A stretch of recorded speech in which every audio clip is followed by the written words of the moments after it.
Look at the ocean. Not the calm, romanticized ocean of 19th century paintings. The real one. 9-meter swells, freezing spray, water moving with the kinetic force of a freight train. Now, imagine a tiny, jagged reef hidden beneath this violence. A piece of slick granite, exposed only a few hours a day during low tide, before being violently swallowed again by the sea. Official history tells us a story. It insists that in the 1800s, men in wooden rowboats approached these lethal reefs, that they stood in freezing water, armed with nothing but iron hand chisels, hemp ropes, and sheer willpower, and that they somehow erected monolithic towers of solid stone weighing thousands of tons. This is the narrative of the Offshore Lighthouse, Bell Rock, Minot's Ledge, Tillamook Rock. Competitors on the internet look at these structures and scream about ancient magic or lost technology. But we are not here for fairy tales. We are here to open the ledger. We are here to run the numbers. When you apply basic physics, thermodynamics, and 19th century maritime logistics to these official historical accounts, the math violently falls apart. Today, we do not ask who built them. We ask, how did they survive the math? Welcome to the audit. Let us begin with the absolute baseline of any construction project: delivery. Before you can lay a stone, you must transport it. Look at the official ledger for Minot's Ledge Lighthouse in Massachusetts. The foundation alone required over 1,000 individually carved blocks of Quincy granite. A standard foundation block weighed exactly 2.5 tons. In the 1850s, you didn't have stabilized diesel-powered steel barges. You had wooden sailboats. The Atlantic Ocean does not stand still. A mild coastal swell has an amplitude of 2 meters. This means your 2.5-ton block of granite is moving vertically, up and down, 2 meters at a time, every 4 seconds. To get that stone onto the rock, you must hoist it with a manila hemp rope and a wooden ship's derrick. Here is the mechanical paradox that historians ignore. If the boat suddenly drops into a wave trough, the granite block experiences momentary freefall.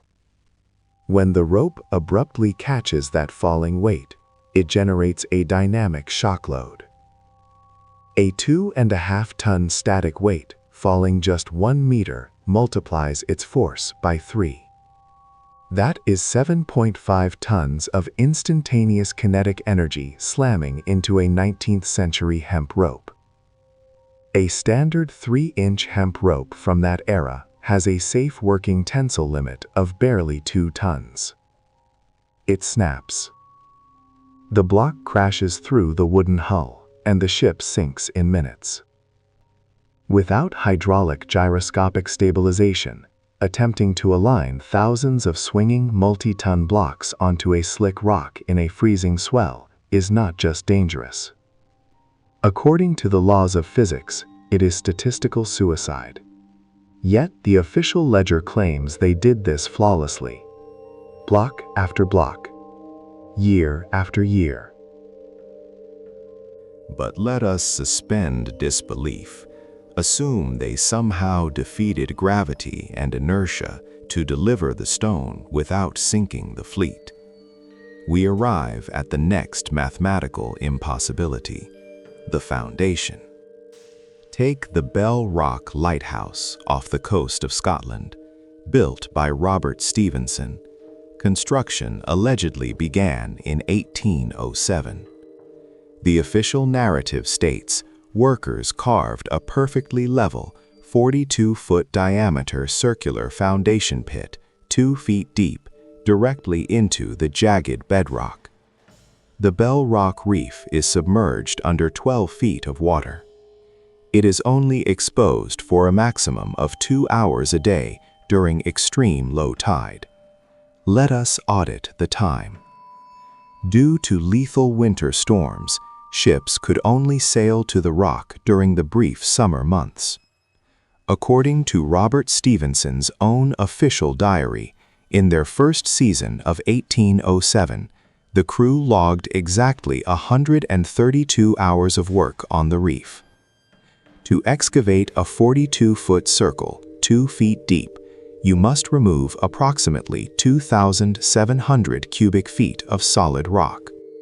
Using the mathematical formula for volume and mass, that equates to over 200 tons of bedrock. Now we open the materials ledger. The reef is composed of old red sandstone and granite, hardness level 6 to 7 on the Mohs scale. The workers were equipped with 19th century wrought iron pickaxes, hardness level 4.5. You cannot efficiently cut a material that is harder than your tool. The iron chisels would blunt, deform, and become entirely useless after 15 minutes of striking granite. Stevenson's records claim they built a blacksmith's forge directly on the wet reef to constantly resharpen the tools. Let us apply thermodynamics. A coal forge must maintain a temperature of 1,200 degrees Celsius to soften iron. You are trying to maintain a 1,200-degree fire on a freezing rock, covered in highly conductive wet seaweed, while ocean spray continuously hits the anvil. Thermodynamics dictates the forge would either extinguish immediately, or the cast iron anvil would fracture from the extreme thermal shock of the freezing water. 132 hours a year, blunted iron tools, 200 tons of solid rock. The official timeline does not just bend, it violently breaks. Now we enter the realm of chemistry. Even if you miraculously cut interlocking blocks, you need mortar to seal the gaps. If you do not, hydraulic pressure from the crashing waves will blast the stones apart from the inside out. Standard mortar from the early 19th century dissolved in water. The official narrative credits engineers with utilizing hydraulic lime, a cement that cures underwater. It was an engineering marvel on paper. But having the right chemistry is only 10% of the battle. Application is the other 90%. Let us run the timeline of a tidal pour. The tide recedes. You have exactly 120 minutes.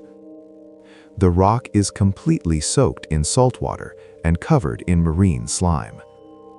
You must clean the rock, mix the mortar, apply it, and perfectly set a multi-ton block. But hydraulic cement takes hours to achieve its initial set. Before it cures, it is extremely vulnerable. If a rogue wave crashes over the reef while you are setting the stone, the kinetic force of the water will instantly wash the wet mortar right out of the joints.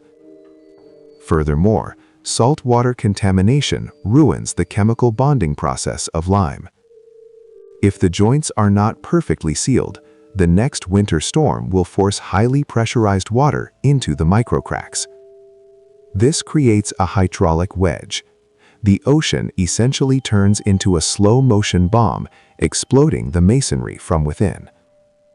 To successfully apply mortar in this environment, you need a dry, controlled environment, a cofferdam. But you cannot build a cofferdam on a jagged reef in the open ocean where winter swells reach 50 feet. The official history completely glosses over this chemical impossibility. They state the mortar was applied, the stones were set, and the sea magically cooperated. The physics of hydraulic curing tell a very different, very violent story. Engineering is not just about stone, iron, and cement. It is about the machines doing the work. In the 19th century, those machines were human beings. Let us audit the biological ledger. A modern man performing heavy manual labor in freezing conditions burns upwards of 6,000 calories a day. When your body is submerged waist-deep in cold water, heat is drawn away 25 times faster than in the freezing air. The metabolic demand to simply maintain core body temperature and stay alive on these reefs was astronomical.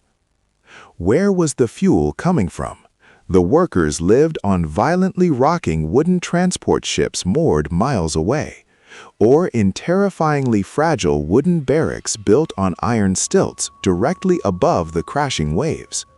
Cooking hot, high-calorie meals in a wooden ship being tossed by a gale is incredibly difficult, often impossible.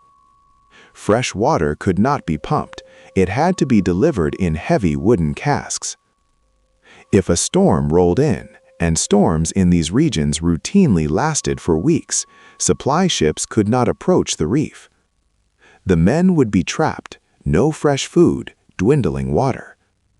Yet, we are told these exhausted, calorie-depleted, freezing men maintained the intense physical stamina and hyper-focus required to precisely maneuver 3-ton blocks of granite and cut millimeter-perfect dovetail joints.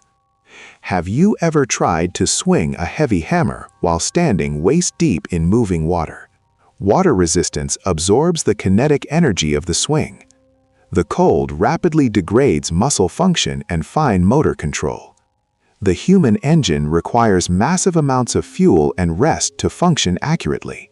The logistical supply lines of the 1800s could not reliably provide either in the middle of a hostile ocean. Finally, we reach the apex of the structure. The reason for its existence. The light. To cast a beam miles out to sea, these lighthouses utilized first-order Fresnel lenses. These lenses were not simple panes of glass. They were colossal, intricate beehives composed of hundreds of hand-polished crystal prisms, painstakingly set into heavy brass armatures. A first-order Fresnel lens weighed up to 4 tons. It was also one of the most fragile, vibration-sensitive objects ever manufactured by human hands. If a single prism was chipped, the optical focus was ruined. So we return to our initial logistical nightmare, but magnified 100-fold. You must transport this 4-ton chandelier of fragile glass across a raging ocean on a wooden ship. You must transfer it from the pitching ship to the base of the lighthouse without a single heavy impact.